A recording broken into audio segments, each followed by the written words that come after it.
Welcome, Dr. James Beckett, Sports Card Insights. This is another melancholy episode. Sad for me. I found out on Valentine's Day in the afternoon, an unpleasant surprise, obviously, that my friend Bill Huggins had passed away. I have a few more details about that, but I noticed on Sport Collectors Daily that Rich Miller had a nice mention of that, but Bill was my friend, not just a sponsor through Huggins and Scott. When I thought about who I wanted as sponsors, I wanted to have a couple in each category.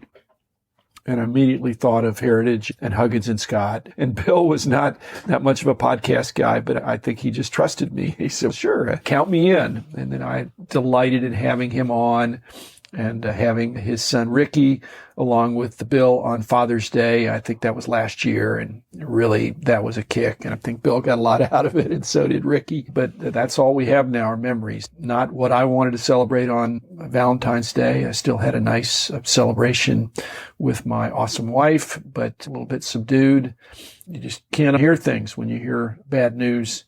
It's just upsetting, but there's not much I can do about it other than to try to honor Bill's memory. So thanks other sponsors, Topps, Panini, and Upper Deck, Heritage Auctions, Huggins and Scott. Again, they say that it's business as usual, but it won't be business as usual. It'll still be solid business.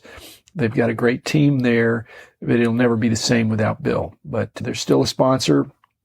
And Mike Stadium Sports Cards, Burbank Sports Cards, ComC, and Beckett Media, Beckett Grading, Beckett Authentication. I got the email from John Scott, and then I also got some notification for Rich Klein. But John Scott is the Scott of Huggins and Scott, and Bill's co-founder and partner, I think, in House of Cards as well as in the auction. And I knew Bill before. I think I knew Bill in the 70s. He was a mainstay in the Baltimore area, and ironically, another funeral I went to was Denny Eckes, my longtime co-author, but really publisher of the Price Guide books in those early years, who really got me rolling. I remember going to his funeral up in that very same area, and Bill knew Denny and vice versa. But Bill's got a good team, and Ron Oser, that I've known also for 40-something years, and Matt Flores, who's been very helpful to me in the auction aspects. I think they're going to step up. So I would encourage you not to pull back from Huggins and Scott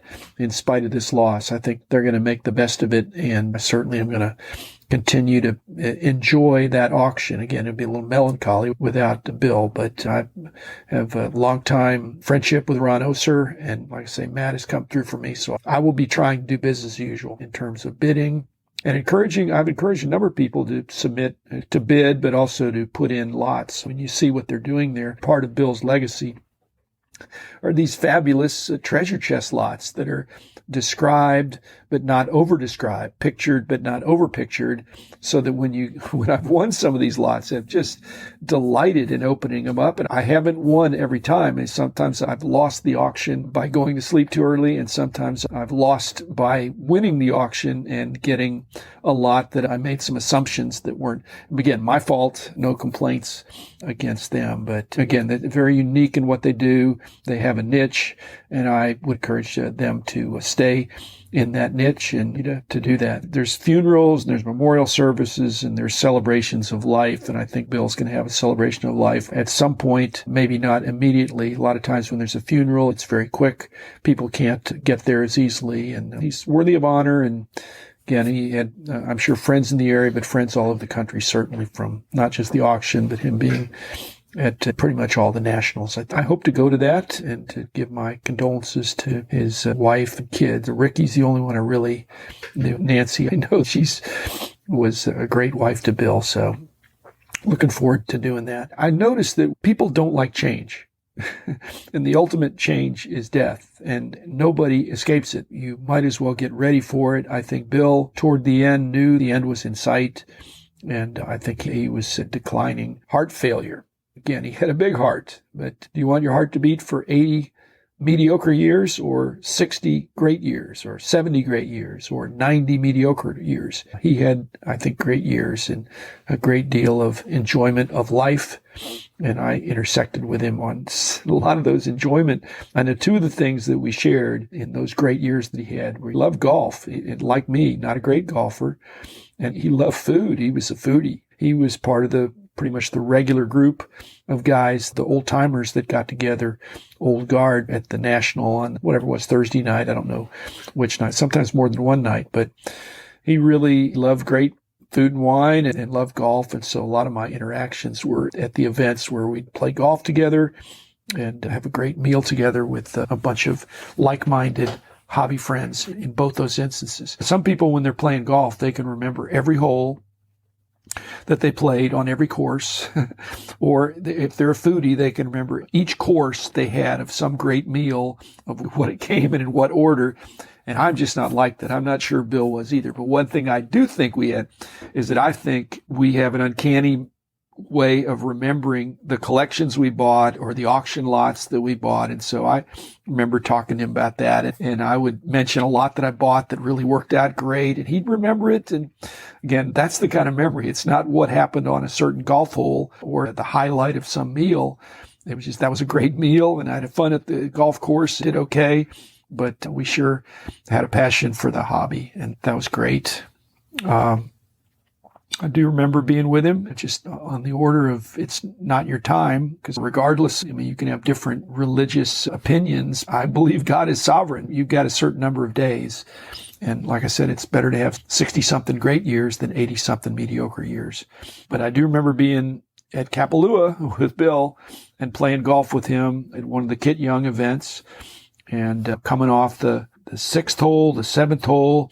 I was playing with Bill. We were riding in carts and things like that, but it's a really interesting course. It's on TV a lot because it's one of the first tournaments that the pros play, a very fun course. And so I was playing with Bill and a couple other guys, and I just remember at the sixth hole, seventh hole, Bill is sweating profusely. And this was probably 20 years ago, so it's after my heart attack, and I don't know that he was having heart problems at that point, but he was sweating profusely, and I don't know that he was having chest pressure or whatever, but I said, Bill, something's wrong here. I said, you need to get, and I did this in the Phil Spector tribute back a long time ago, is that I used to carry a nitroglycerin pill just in case, but that's not to be trifled with. But I didn't have that at the time because I only did that for about 10 years. So this must have been 17 years ago or so. And I said, you need to get an aspirin. And you need to just eat it, chew it up, and get it into your system. It'll help your blood and your circulation. And so he said, not a big deal. I said, Bill, you're sweating profusely. You don't want to get worse. I don't know that he was fully hydrated. He probably was. But I said, let's go we weren't that far. So we were right. I remember exactly where we were. We're on the 8th tee, which is across a ravine, and a really interesting par 3. And I said, let's just, you and I go up to the clubhouse. It's just go to hole number 8 to hole number 9.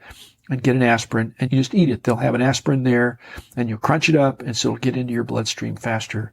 And then you can see how you're feeling for a while and maybe done for the day, or you may get a new lease on life, have some more water and all that stuff. And he did that, and I don't think he did play the rest of the day, but again, your heart only beats for so many years, and mine stopped or had a problem 27 years ago, and that was fundamentally changing my life. And yet what's changed now is for Nancy and Ricky and his other kids and his friends. It's just a great loss. And so I'm sad, but I think he's definitely worthy of honor. And I will look forward to saying some nice things in the future and still supporting the auction that bears his name. I had a company that had my name on it.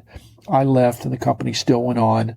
I'm hoping that Huggins and Scott will continue on in a good way as a way of memorializing Bill and some of the auction innovations that he did. So thanks everybody. A melancholy episode, but I will be back again in a couple of days with another episode.